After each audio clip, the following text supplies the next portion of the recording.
Hey, what's going on, guys? GoMegaGames here. Last video we implemented Zobrist hashing, and in this one I would like to highlight the incremental updates of those Zobrist hash keys. So it's not really that much from the amount of code perspective, but it's rather the matter of understanding of what's going on there and why. But before that, let me just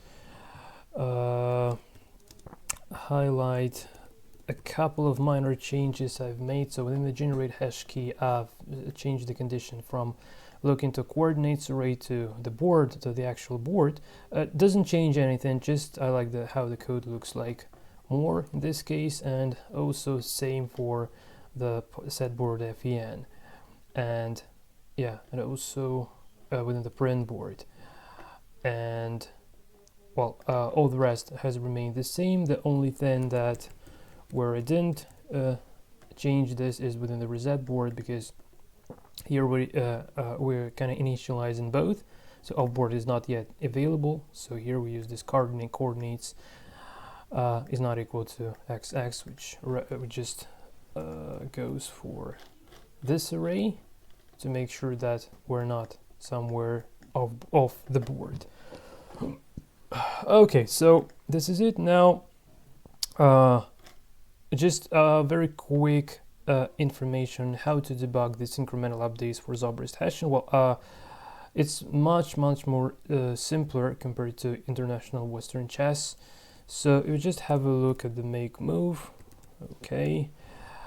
So remember, like I've been showing you guys, so how easy it is to actually XOR whatever back and forth, no matter if this is the piece or a side to move. So the idea is very simple. So let's say we have a number and we just XOR that number with some sort of a value. In our case, this value is a specific key for our piece based on what the source square we have and what the source piece we have and what the square this piece is landed on.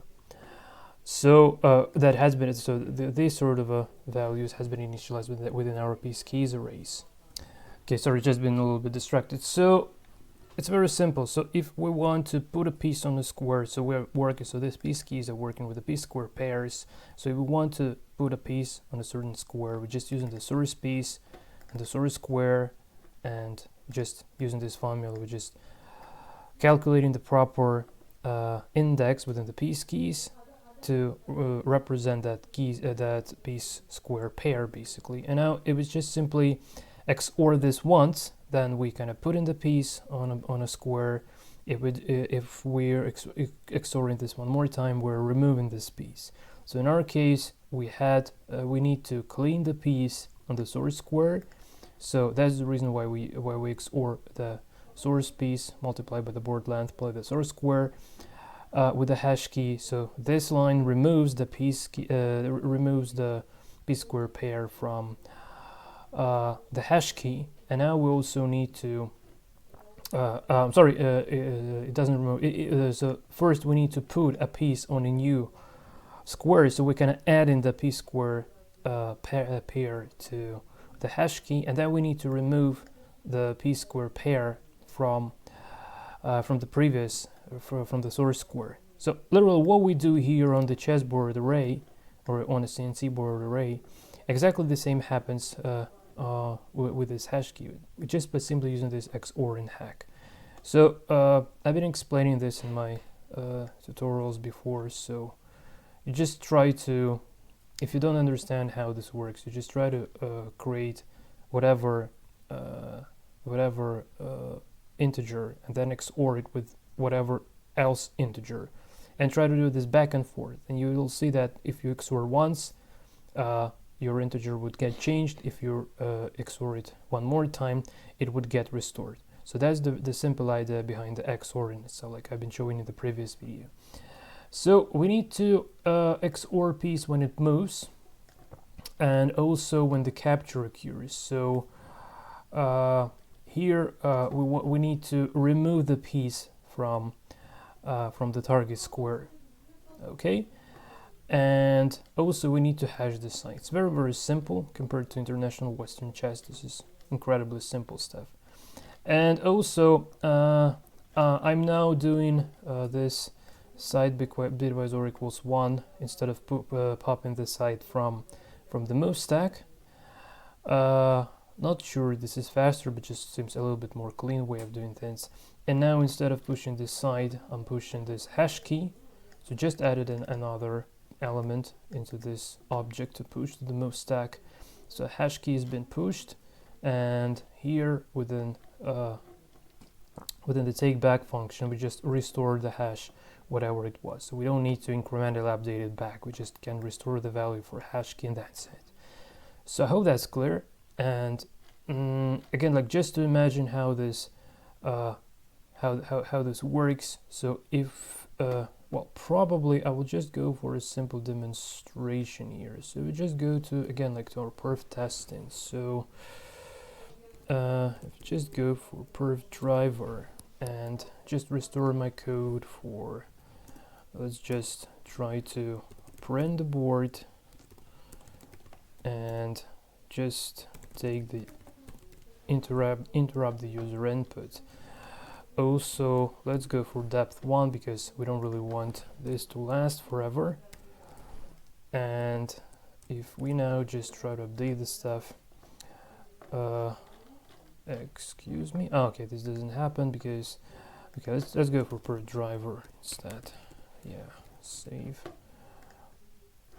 So yeah, just have a look at the hash key. So we are removing pieces, and every time we make piece, it's getting restored. Well, you see, like it's different all the time because we're not actually printing the state of the take back. So probably to make it even more instructive, I just show you that as well. So let's go to the perf driver and let's actually print this board and alert after taking back as well, like we did before.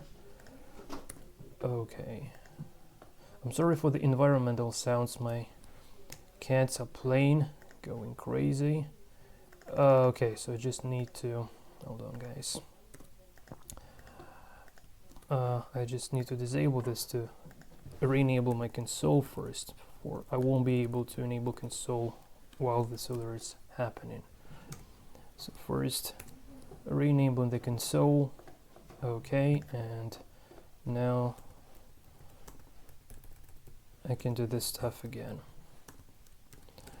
Okay, so so you see, like, so this is the number. So you see, like, this number is getting restored when the move is taken back. So make a new move, hash key has been changed, restoring, it has been restored. Again, making move, hash key has been changed, restoring, and gets restored. If we're going deeper, like red move, black move, red move, black move, still this would be changing, and then it would be rewinding back and changing back. So we just keep track of the hash keys, and hash key is incrementally updated along with this moves, basically. So that's the core idea. Now, with the help of this sort of a little technique, what we can do, we can now keep track of the repetitions during the game. Okay guys, just hold on a sec please. Okay, I'm sorry, just crazy environment out here at the moment. Our cats are going crazy, my wife is talking on the phone, I can't do nothing to that, but it doesn't matter really. So okay, let me just hold on a sec. Okay, just save, and I want to restore the perf testing back. So let's see, 3. So now we actually can, so didn't break anything. Okay, 43929. Yeah, so now we can actually make use of this Zobrist hashing to detect the repetitions, because again, like the repetitions are extremely crucial in Xiangqi. So if the site is forcing the threefold repetition that that's just illegal. That's how I understand this basically. So we would be using a hack introduced by Harm-Gert Müller. He shared his ideas how he implemented this in his minimalist max-C CNC chess engine. So the idea is, instead of giving a draw score for repetitions, we're just given a slight negative score, like minus score of, say, knight or a cannon, and that might lead to sacrificing material from time to time to avoid those repetitions. But anyway, generally that seems to be working much better if that is not implemented at all. And again, like some primitive engines I've seen, CNC engines, they don't even keep track of the repetitions at all. So if we would be keeping track of the repetitions, at least that way, I think that would be already good enough, because I'm not trying to make the strongest engine in the world at any point, but instead try to make it as didactic as possible, try to cover the most basic things to take care of, and try to make that in the simplest way possible. So that's the way to go, basically. Okay guys, so in the next video we will be working on the evaluation function. I've already found values to use for material weights and also p-square tables, so that would be exactly how it works in my WukongJS, the International Western Chess Engine. So that's the way to go. And after that, I will probably just copy paste the search from my WukongJS, alter that to make it work for CNC. Like probably, yeah, I just need to change the null move code there, because pushing slightly bit different values, and also, well, just minor tweaks there, nothing much. And after that, I will highlight the search in general, how it works. So I will show you in the console how the engine actually searches and generates the principal variation lines. I'm sorry for not covering that in details, because I've been doing that really lots of time here, many times here in Chess Programming channel when I was making chess engines, other but CNC ones. So you can reference my Bitboard Chess Engine in C series for the details on how the different search optimization techniques kind of working. But again, like, that's not what I really understand that great to explain. So I kind of can use that, but it's not really that much of. I can't really explain that in that great details. How I can explain like mode generator or other topics. So I hope you forgive me that, guys. Okay, and after that, I've already tried a couple of hacks to regarding the GUI, and also regarding the still, it's, I don't know, maybe I should use UCI, maybe use CCI. So I want to add an ability for an engine to play versus other engines, but not for competitions, but just for my own self to get an idea of its relative strength. But as far as I would be playing it versus, again, like max-G, but by Harm-Gert Müller, and most likely I would be doing that in the Winboard GUI, because I don't really like many things in Winboard GUI, but still it seems to be the most easy way of how to proceed, because the GUIs that Chinese guys are using are all in Chinese, and that's not an option for me, and I didn't yet manage to install any of them on my Linux system. But Winboard works while Wine perfectly well, so that might be an option. So again, like this engine versus engine console mode via Node.js, it would be available, but it would be available more like for my own testing and debugging rather than for production use. So regarding the production use, this engine is intended to be used for playing versus humans on the website.